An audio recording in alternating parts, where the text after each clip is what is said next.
What is going on, guys? It's your favorite pork chop here, and today I will be showing you how to use your own green screen for TikTok Live Studio instead of having to use the TikTok Live green screen effect. This is good for if you have a avatar or model in your camera, and if you're like me, you have probably created a filter or lens or using someone else's filter or lens. So I have a green screen image behind my model in Lens Studio that I will be using for this. There's videos on YouTube on how to get all that, the green screen image behind your model and all that. And I can put a link in the description for the video that shows you how to do that.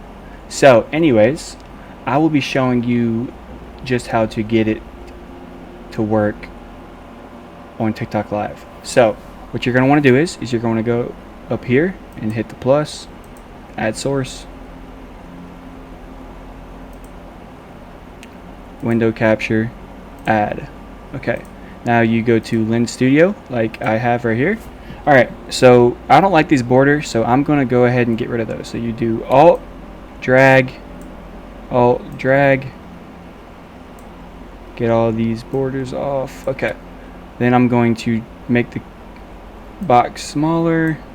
Alright, once you get this, drag it to where you want it, right click on your image, advanced filters, add chroma key.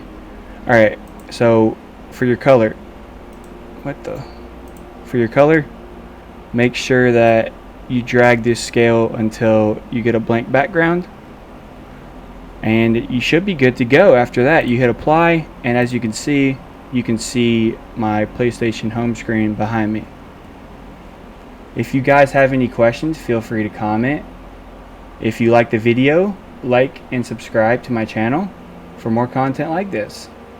Appreciate you guys for watching, and I'll catch you in the next one.